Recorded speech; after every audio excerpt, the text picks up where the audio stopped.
I'm in sound and I saw Final Destination Bloodlines. It is directed by Zach Lipovsky, written by John Watts. If you haven't seen this movie, I'll spoil it for you. This was requested by a Patreon. If you'd like to fast track a movie review, patreon.com/ASEPresents. Time and temperature check. It is 5:30 p.m. It is 83 degrees. Humidity is 63%. On with the review. This movie starts in the 60s. How do I know this? Because it takes place in the opening of the Space Needle. Sorry, Skyview. We can't use the Space Needle over here, but it's basically the Space Needle. As somebody who had to take Pacific Northwest history class during freshman year, living 20 minutes outside of Seattle, I know this. The Space Needle was designed on a napkin, and also it opened in 1960 for the World Fair. We got this lovely couple who is here to get a reservation on the top of the Space Needle. Restaurant and everything. You know there's a restaurant at the Space Needle? Yep, there is a restaurant there. I've never actually been. Why would I go to the Space Needle? I lived outside of Seattle for 19 years. I never thought to do tourist things. I did accidentally turn into the Space Needle parking lot and saw that parking was like $40, and I was like, screw this, get out of here. But I was also like 17 or 18, so I didn't have $40 to lose. But anyway, we got this couple. They don't have a reservation, but they stay there anyway. The glass cracks underneath everybody, causing everybody to fall, causing the Space Needle to collapse. Everybody dies. Just like, you know, the Final Destination movies, you got a premonition. She snaps out of her premonition. It's like, we gotta get out of here, we gotta go. Woo, woo. She ends up saving everybody. But also, snap back to the future, 2025. Why is there such a long gap between 5 and 6? 2011 to 2025? That's a 14-year gap. We got this chick who keeps dreaming about this woman in the 1960 dying, a premonition dream. And she's like, I have to go see my grandma. Everybody's like, no. We hate our grandma. She kept worrying about death around the corner every which way. Kept us trapped inside. And then she just left and had our childhood stolen from us, so please don't go there. But she's like, I gotta go over there. And so she goes over there, she talks to the lady. Of course, the lady is very paranoid. They do be having a talk about the premonition though. She's like, okay, so you're having a premonition. It seems like death has taken my premonition and give it to you. I don't know how, but it just is. Because everybody was saved, death took a long time to kill everybody off.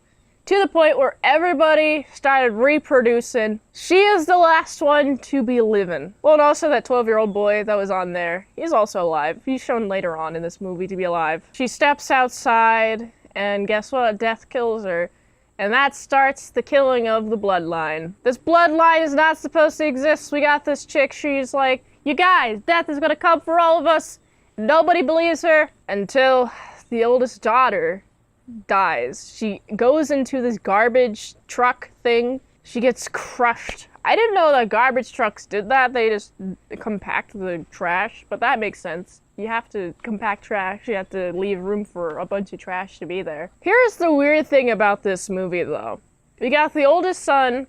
He's not actually technically of the bloodline because the woman had an affair. And it's on the dad's side, or the mom's side? Wait, what? Isn't it technically part of the bloodline if it's the woman's side? Because the mom's mom is the one who had the premonition.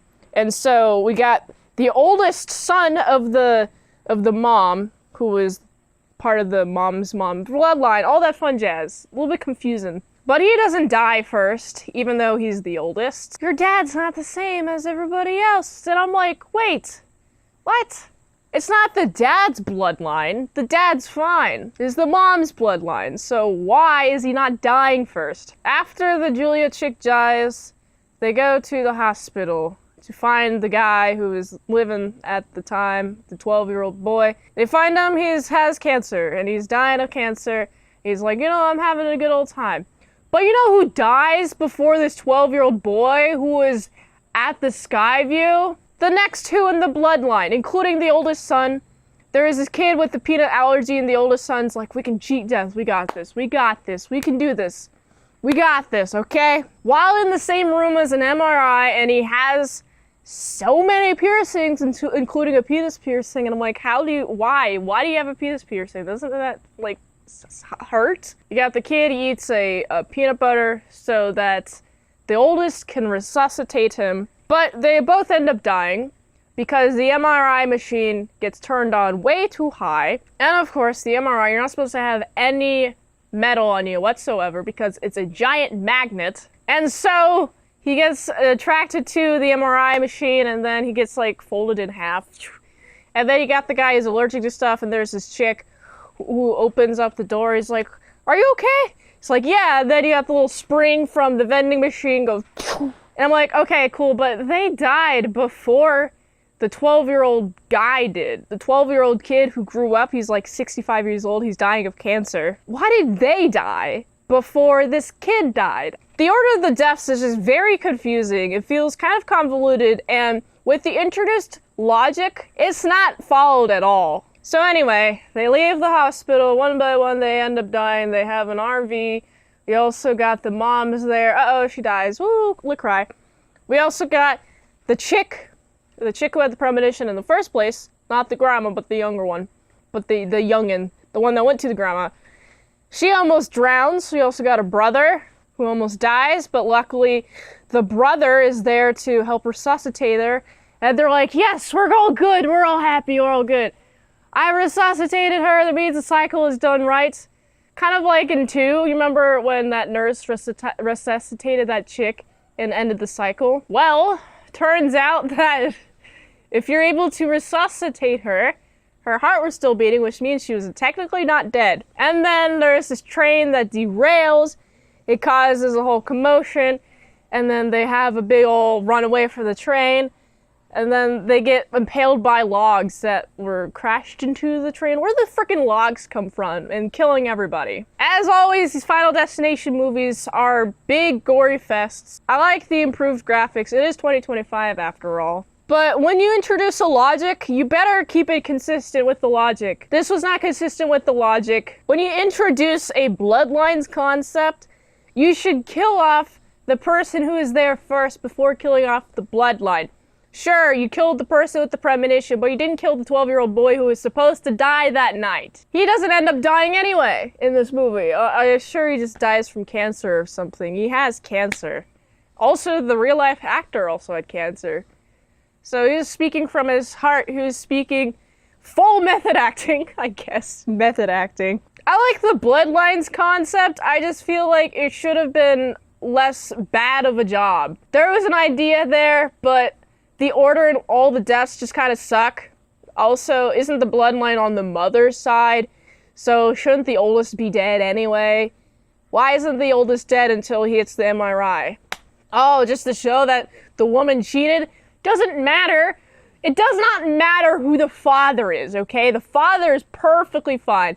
He's not the one who had the... He's not the one who had the mother who had the premonition. It's the mother's side. So it really should be on the mother's side. Everybody on the mother's side should die. Also, isn't it from oldest to youngest? Shouldn't the mother die first? Why did she die first? This is all just the wishy-washy. The idea is fine, but the execution sucks because the order of the deaths don't make sense with the proposed rules.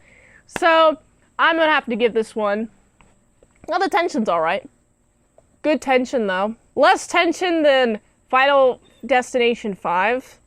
But I enjoyed the Bloodlines thing, just needed to be executed better. I'm gonna have to give this one to 5.9. If you like this, if you watch another on the platform, really likes that if I haven't reviewed it on the channel, there's a chance I haven't seen it at all. That's why you gotta get the Patreon request at patreon.com/ASEPresents.